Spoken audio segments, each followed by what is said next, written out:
வணக்கம். இன்றைய முக்கிய செய்திகள். புதுச்சேரி முதல்வரின் பாராளுமன்ற செயலர் திரு ஜான்குமார் எம்எல்ஏ அவர்களின் பிறந்த நாளை முன்னிட்டு சாரம் மார்க்கெட் பகுதியில் பொதுமக்களுக்கு அறுசுவை பிரியாணி வழங்கப்பட்டது.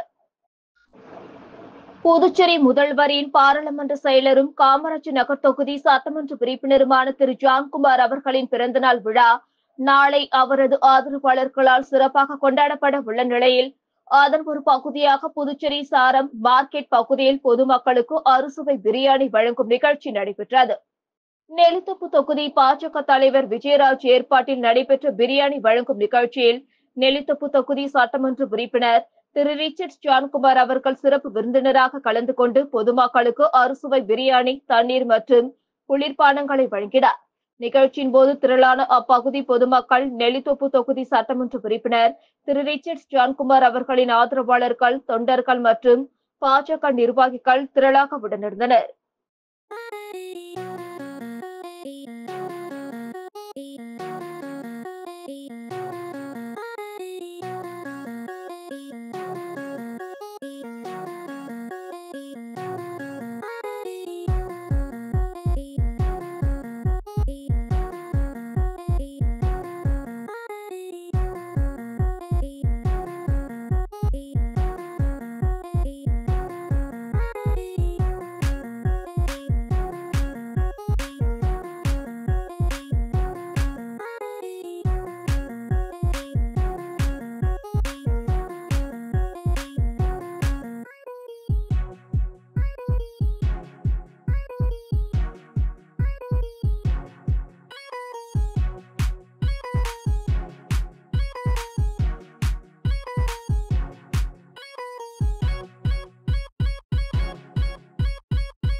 காரைக்கால் நாடார் மகாஜன சங்கம் சார்பில் தமிழ்நாடு மற்றும் புதுச்சேரி மாநில அளவில் பள்ளி மாணவர்களுக்கான காமராஜர் பேச்சு போட்டி மற்றும் 10 மற்றும் 12ஆம் வகுப்பு தேர்வில் அதிக மதிப்பெண் பெற்ற மாணவ மாணவியர்களுக்கு பரிசுகளும் ஊக்கத்தொகைகளும் வழங்கப்பட்டது.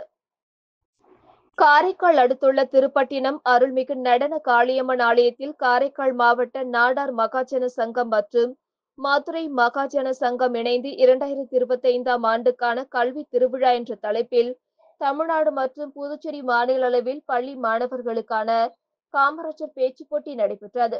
இப்போட்டிகளில் 500க்கும் மேற்பட்ட மாணவ மாணவியர்கள் கலந்து கொண்டனர். கல்வி புரட்சியில் காமராஜர், வேளாண்மை வளர்ச்சியில் காமராஜர் புதிய வரலாறு படைத்த புனித தலைவன். காமராஜரின் சிந்தனைகளும் செயல்களும் நாட்டின் உலகளாவிய வளர்ச்சியில் காமராஜரின் எளிமையும் வலிமையும் என்ற தலைப்பில் பேச்சு போட்டி நடைபெற்றது. இதில் வெற்றி பெற்ற மாணவ மாணவிகளுக்கு பரிசளிப்பு விழா மாலையில் நடைபெற்றது. முதல் பரிசாக ரூபாய் 7,000, இரண்டாம் பரிசாக ரூபாய் 5,000, மூன்றாம் பரிசு ரூபாய் 3,000 வழங்கப்பட்டது. தொடர்ந்து 10ஆம் வகுப்பு மற்றும் 12ஆம் வகுப்பு தேர்வில் அதிக மதிப்பெண் பெற்ற மாணவர்களுக்கு பரிசுகளும் பள்ளி உபகரணங்கள் வழங்கப்பட்டது. மதுரை மகாஜன சங்கத்தின் தலைமை ஒருங்கிணைப்பாளர் திரு அவனி மாடசாமி அவர்கள் தலைமையில் நடைபெற்ற நிகழ்ச்சியில் முன்னாள் சட்டமன்ற உறுப்பினர் கீதா ஆனந்தன், மயிலாடுதுறை மாவட்ட மகாஜன சங்க தலைவர் வளத்திரு பாஸ்கர் மற்றும் காரைக்கால் மாவட்ட நாடார் மகாஜன சங்க பொறுப்பாளர்கள் திரளாக கலந்து கொண்டனர்.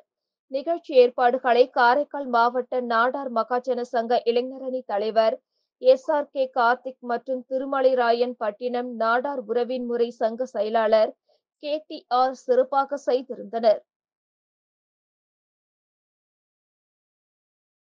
சனிக்கிழமைகளில் நடைபெறும் ஓட்டுநர் மற்றும் பழகுனர் உரிமம் வழங்கும் சிறப்பு முகாமில் அனைத்து தரப்பு மகளிரும் பங்கேற்று பயன்பெறுமாறு கேட்டுக் கொள்ளப்பட்டுள்ளது.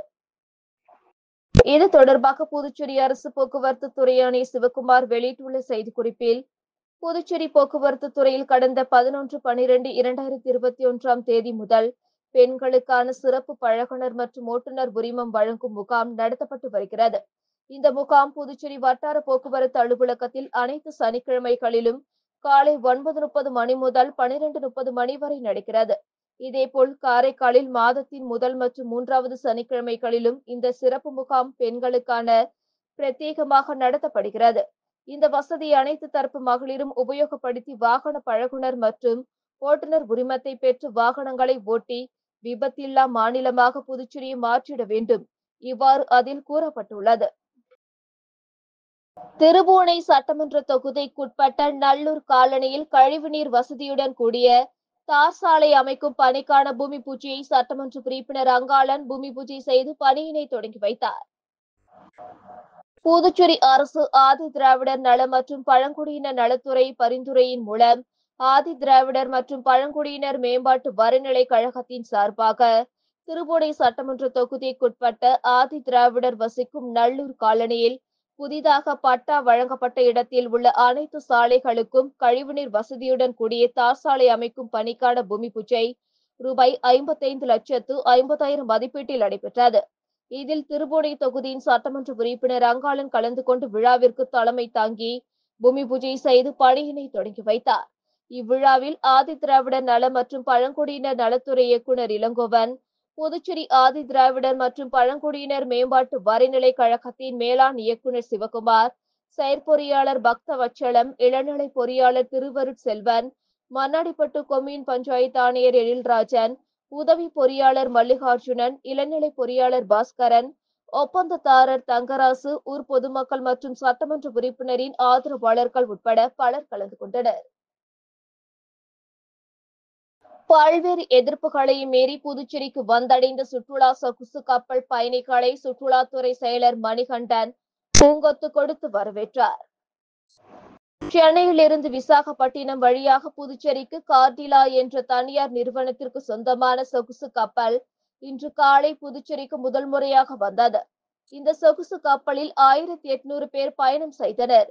இதில் புதுச்சேரி கலாச்சாரத்தை தெரிந்து கொள்வதற்காக சொகுசு படகிலிருந்து சிறிய படகு மூலம் துறைமுகம் அழைத்து வரப்பட்ட சுற்றுலா பயணிகளை சுற்றுலாத்துறையின் செயலர் மணிகண்டன் பூங்கொத்து கொடுத்தும் தமிழ் பாரம்பரிய முறைப்படி அனைவருக்கும் வெள்ளை நிற பட்டு துண்டு அணிவித்து வரவேற்றனர். பின்னர் அவர்களை சொகுசு பேருந்து மூலம் புதுச்சேரி சுற்றுலாத்துறை சார்பில் புதுச்சேரி சுற்றுலா தலங்களுக்கு அனுப்பி வைக்கப்பட்டனர். புதுச்சேரி வந்த அவர்கள் அரவிந்தோர் ஆசிரமம், மணக்குள விநாயகர் கோவில், ஆரோவில் உள்ளிட்ட முக்கிய சுற்றுலா தலங்களுக்கு அழைத்து செல்லப்படுகின்றனர்.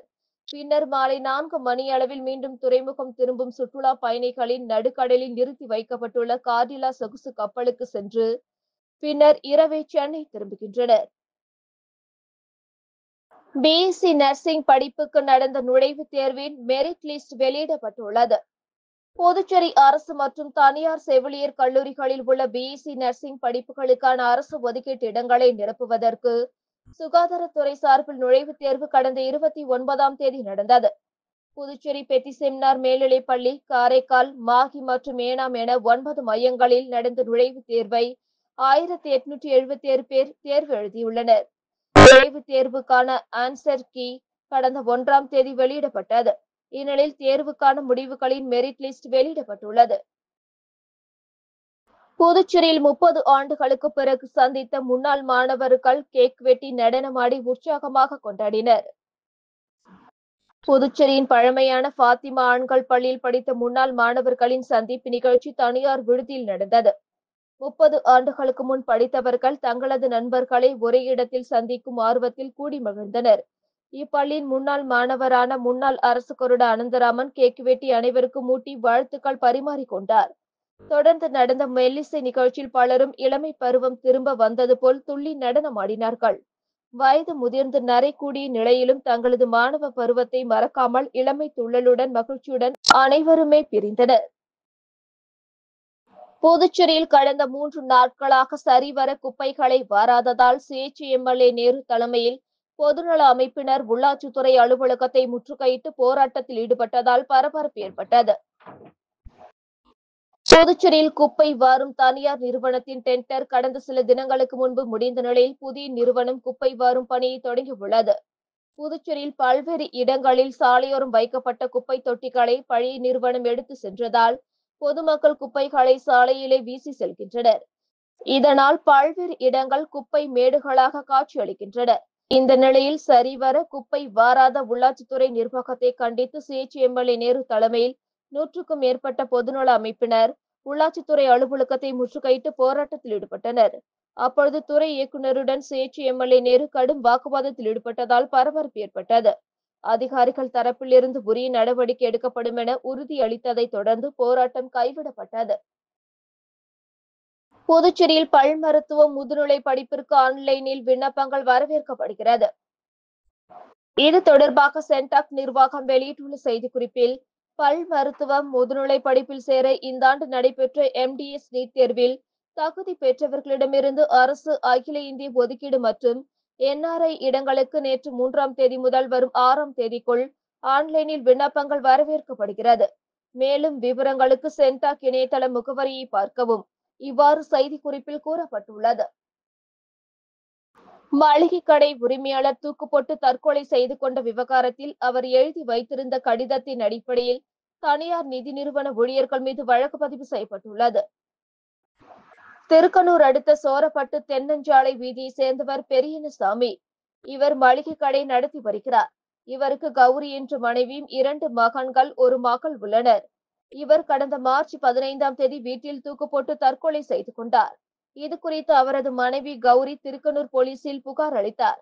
அதன் பேரில் போலீசார் சந்தேக மரணம் 194 பிரிவின் கீழ் வழக்கு பதிந்து விசாரித்து வந்தனர். கடந்த ஏப்ரல் 17ஆம் தேதி அவரது மளிகை கடை திறந்து பார்த்தபோது அங்கு கடிதம் ஒன்று இருந்தது. அதில் தனியார் நிதி நிறுவனத்தில் பெற்ற கடனுக்காக தன்னை அவமானப்படுத்தியதால் தற்கொலை செய்து கொள்வதாக எழுதியுள்ளதாக அவரது மனைவி கௌரி மீண்டும் திருக்கனூர் போலீசில் புகார் அளித்தார். இதையடுத்து அந்த கடிதத்தின் உண்மை தன்மை குறித்து விசாரணை மேற்கொள்ளப்பட்டது. அதில் கடிதம் பெரியனசாமி எழுதியதுதான் என்பது சமீபத்தில் உறுதியானது. இதையடுத்து நிதி நிறுவன மேலாளர் ஜெயச்சந்திரன், ஊழியர் முருகன் ஆகியோர் மீது தற்கொலைக்கு தூண்டியதாக வழக்கு பதிந்து விசாரித்து வருகின்றனர். இத்துடன் செய்திகள் நிறைவடைந்தன. வணக்கம்.